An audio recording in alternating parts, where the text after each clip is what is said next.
lié au parcours scolaire. J'ai Ouais. fait un bac S et je suis allé en école d'ingé. J'avais un peu l'image de l'ingénieur à la Jules Verne, tu sais, l'inventeur, tu sais. Et en fait, sans trop me rendre compte, je me faisais chier dans mes études et à un moment j'ai eu un accident de judo. J'ai failli y passer et j'ai dû arrêter mes études pendant 6 mois. Et là j'ai pas mal bougé. J'ai rencontré des personnes qui avaient des vies originales, qui faisaient ce qu'elles voulaient, qui étaient complètement libres. Et moi je me suis rendu compte que être ingénieur en fait ça me disait pas plus que ça.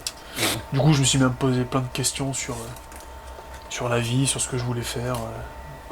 Tu sais quand t'es en dépression tu cogites à plein de trucs quoi. Tout ça, enfin tu mélanges tout ça avec une espèce de prise de conscience écolo, politique. Tu te rends compte qu'il y a plein de trucs qui déconnent complètement dans notre manière de vivre. Du coup, j'ai croisé ce gars-là, Hervé Le Maire, un marin qui est clairement un gros rebelle. Hein. Et donc après ça, j'ai quand même fait mon projet de fin d'études. J'ai eu mon diplôme, histoire d'assurer le truc. Ensuite, après le diplôme, j'ai bossé 8 mois dans un garage de pick-up. Je faisais de la mécanique 4x4 quoi. On bouffait dans une caravane tous les midis, dans une espèce de terrain vague, c'était vraiment sympa. Ouais. Après je me suis dit bon je vais quand même essayer l'ingénierie. J'ai bossé 2 ans et demi dans un labo de recherche à Rennes. L'ambiance était top, les collègues étaient top, mais j'y trouvais pas mon compte. Je passais mes journées devant un écran et il n'y avait pas le. Alors tu cogites, hein, il y a l'intelligence du cerveau, tu vois, mais il n'y avait pas l'intelligence de la main. Et j'avais besoin vraiment de bosser de mes mains. Ingénierie, et je pense que c'est vrai pour la plupart des branches, en fait tu passes ta vie devant un ordi, hein. Ouais. Tu fais des calculs, tu programmes. Et en fait, ouais, pour revenir à l'image de l'ingénieur de Jules Verne que j'avais, c'était pas du tout ça quoi. Ouais. C'était pas du tout ça. Et du coup, j'ai commencé à bricoler dans mon coin du bois de palette, des trucs comme ça. Du coup, quand tu bricoles, t'as besoin d'outils. Et du coup, je me suis intéressé à comment fabriquer des outils. Et donc là, tu commences à découvrir la soudure, les aciers, les bois, les différents assemblages. Et j'ai commencé du coup à m'intéresser à l'outil de base, qui est le couteau. Et en avril 2014, j'ai fait un stage chez Vinlecao, un coutelier, un forgeron coutelier qui m'a appris ce qu'il savait. J'ai fait un deuxième stage chez lui, un stage d'une semaine que je me payais quoi. Et en fait, j'ai commencé à monter un peu mon atelier, ma forge, dans mon garage. Et petit à petit, l'idée que je pourrais en faire mon métier se précisait. J'ai commencé à faire des couteaux, je cherchais un peu mon style et j'ai fait un premier marché de Noël qui a très bien fonctionné. Et ensuite, il y a eu des coupes budgétaires dans la recherche publique, et donc mon poste a sauté. Et j'ai dit, bah voilà, allez, je me lance, j'essaie de faire des couteaux, quoi. Et donc je me suis fait aider par d'autres couteliers, et voilà, j'ai commencé à trouver mon style dans le couteau marin, puisque à côté de ça, mon pote Hervé, avec qui j'avais navigué, il partait pour une traversée de l'Atlantique à Lagodi, et il cherchait des sous, parce que personne n'y croyait. Enfin, personne n'y croyait. Il avait un peu de mal à trouver des fonds. Et moi, on s'est dit, allez, on va faire une petite série de couteaux tout simples, couteaux marins, numérotés, et poinçonnés avec un petit aviron pour l'aider à financer sa traversée, quoi.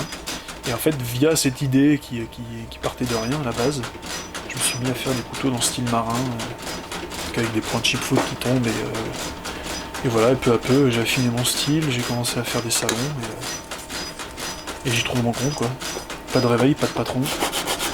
Une fois que tu vis comme ça, tu peux plus avoir de patron, d'horaire. C'est. Alors après, est-ce que je suis libre, j'en sais rien, mais c'est. Parce qu'il faut quand même bosser, tu vois. Mais. Ouais, je pense que j'ai tout gagné, quoi. Dans l'ensemble, c'est quand même c'est un petit monde, et si t'as besoin de conseils. Tu les obtiens, mais en fait, il n'y a pas vraiment de formation, donc t'apprends toi-même, t'explores, tu casses des lames, et puis voilà, tu rencontres les bonnes personnes, et ça devient des copains, et moi encore, hein, tu vois, quand j'ai besoin d'un conseil, j'appelle Greg, Et il m'apprend un truc, un mot, une phrase, et puis je pars sur complètement autre chose et ça marche quoi. Ouais. Mais voilà, après c'est des gens qui ont beaucoup d'expérience et beaucoup de talent. Et, en fait, vu qu'il n'y a pas d'école, il n'y a pas de formation, bon, il y a des petits équivalents, hein, tu vois, il y a un truc de fabrication d'outils de chirurgie, il y a des CAP ou équivalents à tiers, mais c'est plus de l'assemblage qu'autre chose. Et si tu veux être vraiment coutelier à ton compte, tu vas faire tes couteaux avec ton style, tes bois, etc. En fait, faut bosser tout seul dans son garage, quoi. Et apprendre auprès des bons. Et moi, j'ai de la chance d'avoir un très bon comme copain, quoi. En avril, ça fera 6 ans que je forge, et ça fait 3 ans que je vends des couteaux. Et ça fait 1 an que ça commence à bien tourner, quoi. Avec les stages aussi. Ouais. Et là, t'arrives en vie, là? Ouais, ça y est. Ouais. Ouais.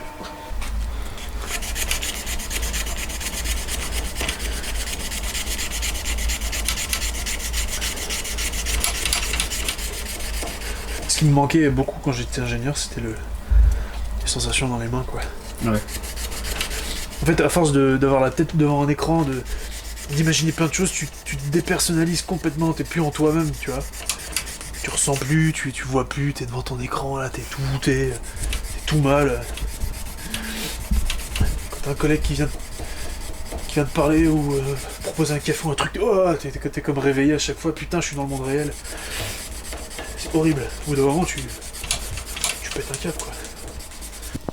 La coutellerie est venue comme une réponse assez simple parce que je voulais avoir un boulot utile. Tu vois, j'ai jugé que mon boulot d'ingénieur l'était pas. Parce que je me faisais chier, parce qu'il n'y avait pas de résultat, parce que mon travail était perdu dans des limbes de programmes de calcul qui n'allaient jamais très ouverts. Et je voulais avoir du concret, je voulais être content de ce que je fais à la journée ou 2 jours, tu vois, pas bosser 6 mois pour un truc qui ressemble à rien, qui n'est pas palpable. Et il y avait ce côté outils, c'est important d'avoir des outils, hein, tout le monde a besoin d'outils. Le mélange bois-métal, tous les matériaux, c'était une chose. Après, je pense qu'il y a moi, je fais partie de ceux qui ont fait des études supérieures et qui se sont rendus compte assez vite que ça allait pas convenir et que, d'une part, ça répondait pas à l'espèce de quête de sens qu'ils avaient et que ça, d'un point de vue personnel, c'était pas du tout enrichissant. En fait, on est dans un monde qui est tellement complexe, tellement ramifié, que c'est compliqué quand t'es ingénieur. Je dis ingénieur, mais ça peut être commercial, enfin n'importe quel boulot de cadre où t'es un petit pion dans un échiquier gigantesque. Et ben en fait tu comprends pas ce que tu fais, quoi. Tu comprends pas ce que tu fais et il faut revenir à des choses simples et tu vois, je suis avec des outils qui coupent. C'est ultra simple et ça suffit, quoi. Il y a une espèce de déception, effectivement, ouais. Bon, en tout cas c'est ça. Tu sais, dans mon école, j'ai entendu à plusieurs reprises venant de la part de profs les termes élitistes, vous êtes l'élite, etc. etc. Et donc, toi tu prends la grosse tête, t'as 18 piges, 20 piges. Et en fait tu te rends compte que en fait trop pas, quoi. Tu vas juste dans un monde qui est en train de partir en couille et en fait c'est plutôt sain. J'ai l'impression que c'est plutôt sain aujourd'hui de pas être sûr de ce qu'on veut, quoi. Parce que enfin, avant de trouver une solution qui te plaît, en tout cas. Moi j'ai des copains, des très bons copains avec qui je faisais du judo, qui je courais, qui étaient hyper cool. Et aujourd'hui ils fabriquent des missiles. C'est à gerber, quoi, tu vois, plutôt bouge pas. Moi je trouve ça grave, excuse de bah ouais mais faut bien se défendre, il faut bien, il y a bien, bah ouais vraiment en fait. En fait si t'es capable de faire ça, si t'es capable de passer toutes tes journées à concevoir des merdes qui sont faites pour tuer, clairement, tu t'as pas une bonne vision de ton monde, t'as la vision détruite de ton monde, quoi. Il y a toujours des contradictions, tu vois, dans l'image qu'on a du monde, dans ce qu'on veut faire. Mais c'est pas des contradictions qui te font faire des missiles. À mon âge, font ça par... comment dire... Il n'y a pas le choix en fait. Pas le choix de faire autre chose. C'est parti. Avec Arnaud qui est là que t'as vu, ou Guillaume, on s'est rendu compte tous les trois en même temps, alors qu'on était tous les trois ingénieurs, qu'il y avait un truc qui allait pas, et que il fallait trouver des solutions. Tu vois, ça parle de politique, d'écologie, de tout ce genre de trucs. Et en fait, quand tu veux faire des choses toi-même, tu bosses avec tes mains. Hein. Tu vois, tu veux retaper une maison avec des matériaux écolos, t'apprends à le faire avec tes mains. Tu veux faire pousser ta bouffe, tu le fais avec tes mains. Et en fait, les mains, elles sont hyper importantes.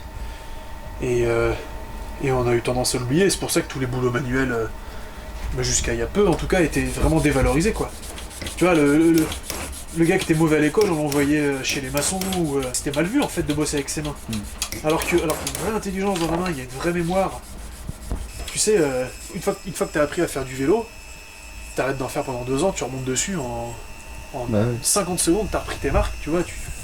La main c'est pareil en fait. Il y a une espèce de mémoire de sensation. Tout à l'heure tu me disais, ton doigt il est quasiment sur la bande.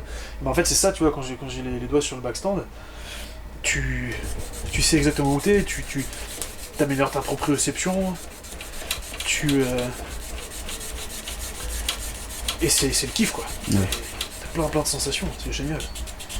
Ouais, c'est un peu une période charnière concernant le métier, en tout cas le travail.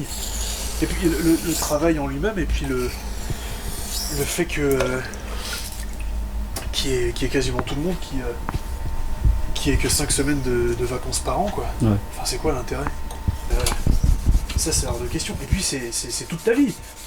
On te libère quand t'es vieux, que tu peux plus bosser, tu vois, que t'es plus productif. Et ouais, sauf que t'as plus beaucoup de temps, t'as plus beaucoup d'énergie. Tu files ton fric à tes gamins parce que c'est à ce moment-là qui... Et je dis ça parce que c'est le cas en ce moment-là, mais enfin voilà, faut... C'est trop dommage de se faire voler sa vie pour un modèle qui fonctionne pas, quoi. Donc moi je travaille, alors je fais peut-être des semaines à 50 heures parfois, mais quand je suis malade et que je suis fatigué, je fais rien, quoi. Je me repose. Alors tu vois, ça paraît scandaleux, il y a plein de personnes qui te diront que t'es un branleur. Mais ouais, mais quand t'es fatigué, tu te reposes et c'est la moindre des choses, quoi. Ou quand t'as pas envie, si ça pénalise personne, tu le fais. Tant pis. Pourquoi enfin, c'est tellement ancré chez les gens que cette question, elle paraît scandaleuse pour beaucoup de personnes, mais pourquoi on devrait passer sa vie à travailler ?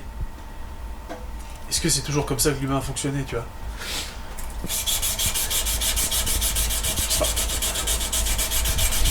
Moi, je pense que non.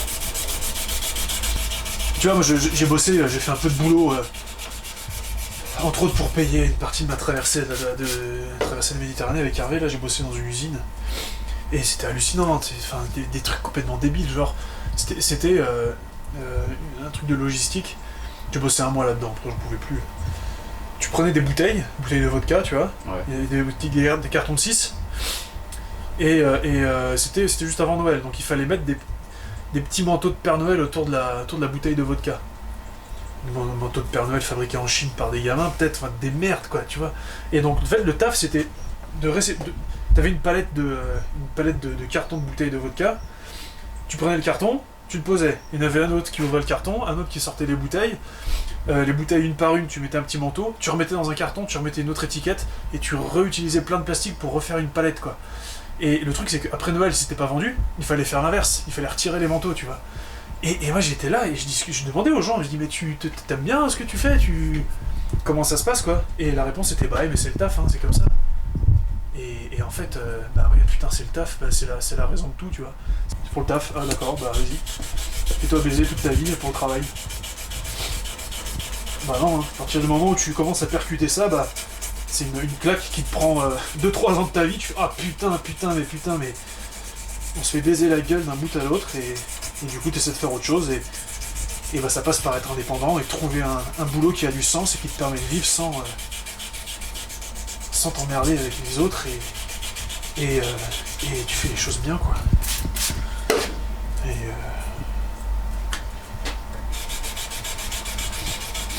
Et en fait, le côté élitiste, plus le temps passe, plus je me dis que c'est un mensonge en fait. Ce mensonge qu'on te dit pendant tes études, c'est l'élite, tu sais, tu passes ton bac, il te faut une mention, il te faut des bonnes notes, il te faut tout ça, et tu te dis, oh putain, c'est mérité comme place, donc je suis bien là où je suis, j'ai mérité quoi. Ben ouais, mais en fait, t'es dans une place de merde. Tu sais, je suis pas sûr que le politique qui te dit qui ne jure que par la croissance et qui te dit qu'il faut bosser, je pense qu'il en est convaincu lui-même. Je sais pas si c'est de la manipulation ou si c'est juste que maintenant c'est comme ça que ça marche et enfin que ça marchait parce que ça bouge de plus en plus. Hein.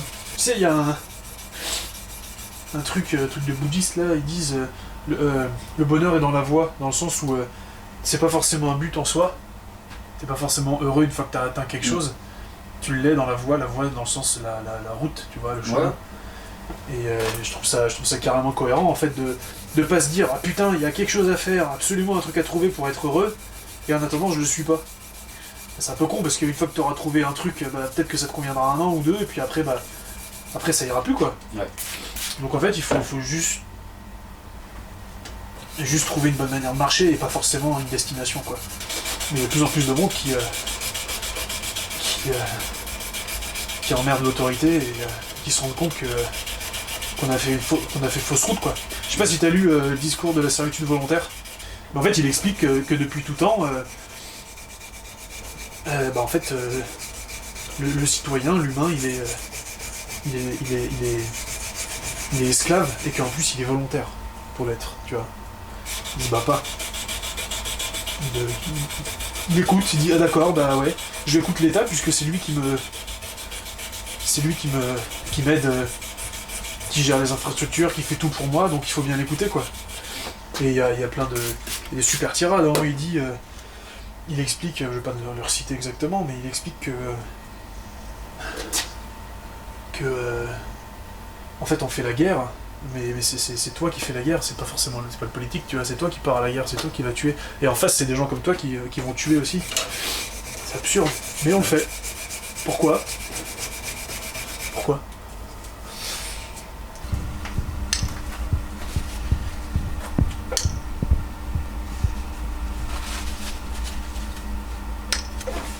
Voilà, fini.